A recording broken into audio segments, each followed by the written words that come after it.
Hello बच्चों, कैसे हैं आप लोग। मैं इंजीनियर कुलदीप शुक्ला। मैं पिछले कई सालों से नीट और जेईई की प्रिपरेशन कराता हूँ बेटा, for IIT and NEET, JEE physics के लिए, नीट फिजिक्स के लिए।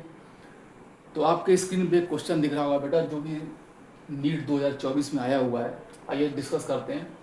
लिखा हुआ a force defined by F is equal to alpha T square plus beta T acts on a particle at a given time t, the factor which is dimensionless if alpha and beta are constants. Okay बेटा, मतलब इसमें ये बोला है कि इसमें चार option दिए गए हैं कि beta T by alpha, alpha T by beta, option C is alpha beta T, option D is alpha beta upon T. इस चार ऑप्शन में से किसका डायमेंशन नहीं होगा, जिसका डायमेंशन नहीं होगा वही करेक्ट ऑप्शन है हमारा। तो पहले हम लोग देखते हैं। ये क्वेश्चन हमारा दिया F is equal to alpha T square. लिखा हुआ बेटा, ध्यान से देखिए आप लोग बिल्कुल। F is equal to alpha T square plus beta T. तो ये क्वेश्चन एक्चुअली डायमेंशन का, और इसमें कॉन्सेप्ट लगेगा बेटा प्रिंसिपल ऑफ होमोजेनिटी। तो प्रिंसिपल ऑफ होमोजेनिटी आप लोग जानते होंगे। प्रिंसिपल ऑफ होमोजेनिटी का मतलब सिंपल ये होता है कि अगर दो क्वांटिटी को बेटा हम लोग ऐड कर रहे हैं या सब्ट्रैक्ट कर रहे हैं तो दोनों सेम फिजिकल क्वांटिटी होना चाहिए। मतलब फोर्स में फोर्स ही ऐड होगा, मास में मास ही ऐड होगा। अब यहाँ पे देखिए कि ये क्वेश्चन दिया F is equal to alpha T square plus beta into T. तो पहले हमको यहाँ पे अल्फा और बीटा का डायमेंशन निकालना पड़ेगा, और उसके बाद हम चारों ऑप्शन में अल्फा और बीटा का डायमेंशन पुट करके चेक करेंगे किसका डायमेंशन नहीं आ रहा है। जिसका डायमेंशन नहीं आएगा वो डायमेंशनलेस क्वांटिटी हो जाएगा। तो यहाँ पे देखिए बेटा, लेफ्ट साइड में हमारा फोर्स है, लेफ्ट साइड में हमारा बेटा क्या है, फोर्स है। अब राइट साइड में बेटा दो टर्म हमारे पास, एक है अल्फा टी स्क्वायर, दूसरा है बीटा इंटू टी। अब अगर एलएचएस हमारा फोर्स है तो आरएचएस भी फोर्स होना चाहिए, क्योंकि फोर्स ही फोर्स के इक्वल होता है। अब देखिए राइट में बेटा दो टर्म है, एक अल्फा टी स्क्वायर, दूसरा बीटा इंटू टी। इसका मतलब ये होगा कि अल्फा टी स्क्वायर का डायमेंशन भी फोर्स का डायमेंशन होगा, और बीटा इंटू टी का डायमेंशन भी फोर्स का डायमेंशन होगा। तभी फोर्स में अगर हम फोर्स ऐड करें तो हमको फोर्स मिल जाएगा। यहाँ से बिल्कुल क्लियर होगा बेटा कि अल्फा टी स्क्वायर का डायमेंशन भी क्या है, फोर्स का डायमेंशन, और बीटा इंटू टी का डायमेंशन भी क्या है, फोर्स का डायमेंशन। क्योंकि दो फोर्स का हम लोग जब सम करेंगे क्या मिल जाएगा बेटा, हमको फोर्स मिल जाएगा। जैसे अगर हम दो मास को ऐड करें, एक मास m1 मान लें, दूसरा मास m2 मान लें, तो दो मास को ऐड करें तो नया मास हमको m मिल जाएगा, बिल्कुल उसी कॉन्सेप्ट की तरफ। अब यहाँ पे हम चेक करने जा रहे हैं, पहले अल्फा का डायमेंशन निकालेंगे। तो हमको ये पता चला कि अल्फा इंटू टी स्क्वायर का डायमेंशन फोर्स का डायमेंशन से सिंपली किया जाता है कि जिस क्वांटिटी का डायमेंशन को निकालना होता है सीधे अब वो क्वांटिटी जिस डायमेंशन की बराबर इक्वल है सीधे उसका डायमेंशन लिख दो। तो अल्फा टी स्क्वायर फोर्स के बराबर है, सीधे इसको फोर्स के बराबर लिख दें। दोनों का डायमेंशन सेम, मतलब दोनों फिजिकल क्वांटिटी भी सेम है हमारा। तो alpha T square equal to F, F का डायमेंशन बेटा हमारा होता है M L T minus two. Force का डायमेंशन क्या होता है बेटा हमारा, मास इंटू एक्सेलरेशन। तो मास और एक्सेलरेशन का होता है L T minus two, multiply होकर बन गया M L T minus to.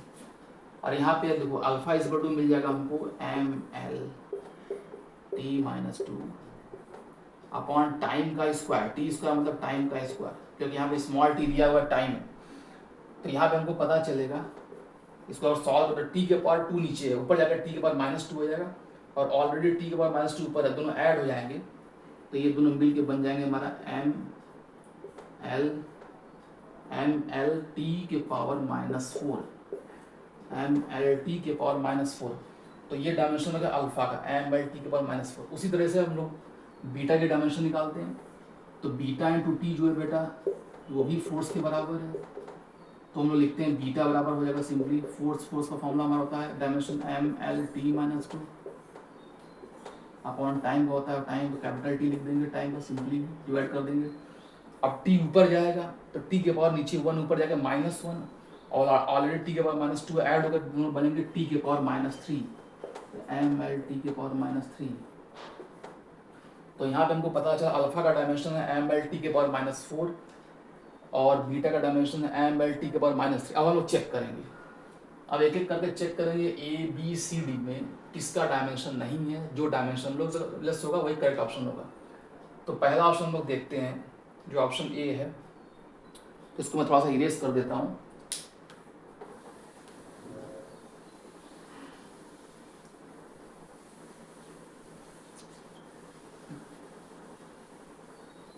तो अल्फा का डायमेंशन हम लोगों ने पाया है एम एल टी के power -4, alpha has dimension M L T के पावर -4, और बीटा का डायमेंशन हम लोगों ने सॉल्व किया है एम एल टी के पावर -3।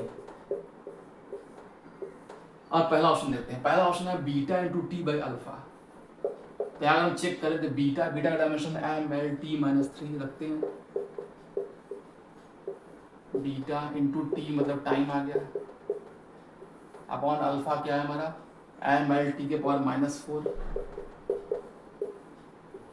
इसको अगर हम लोग सॉल्व करें तो क्या आएगा एम एल टी के पावर -3 इंटू टी के पावर 1, तो टी के पावर -2 हो जाएगा, अपॉन नीचे एम एल टी के पावर -4 हो जाएगा। तो यहाँ से आप लोग देख सकते हैं बेटा m से m कैंसिल हो जाएगा, l से l कैंसिल हो जाएगा, और t के पावर -4 ऊपर जाकर t के पावर +4 बनेगा, और -2 ऑलरेडी है, तो ये जो पूरा सम हो गया आ जाएगा t का स्क्वायर। तो हमको ये पता चला ऑप्शन ए जो इसका डायमेंशन है, इसका डायमेंशन टाइम स्क्वायर के बराबर आ गया, टी स्क्वायर के बराबर आ गया। तो ऑप्शन ए तो हमारा करेक्ट नहीं हुआ। ऑप्शन बी चेक करते हैं। ऑप्शन बी में बेटा दिया गया है, option B is alpha into T by beta. Option B alpha into T by beta, देखते हैं क्या आता है। Option B is alpha into T by beta. तो alpha is dimension M L T के power -4, alpha into T, T मतलब time, upon beta, beta हमारा बेटा एम एल टी के पावर -3। यहाँ से आप देखेंगे m से l कैंसिल हो जाएगा, l से l कैंसिल हो जाएगा, ऊपर में t के पावर -4 इंटू टी, ये कंबाइंड होकर बनेगा t के पावर -3, अपॉन नीचे t के पावर -3 ऑलरेडी है, ये दोनों कैंसिल हो जाएंगे, फाइनली बनेगा m0 l0 t0। मतलब यहाँ से हमको पता चला बेटा कि alpha into T upon beta का कोई डायमेंशन नहीं है, एक डायमेंशन लेस क्वांटिटी आया हुआ है। It means option B is correct. Obviously C and D are incorrect होंगे, बिल्कुल इनकरेक्ट होंगे। तो ऑप्शन बी हमारा बिल्कुल करेक्ट है। तो ये वीडियो आपको कैसा लगा प्लीज़ हमको कमेंट करके शेयर करके बताइए। All the very best.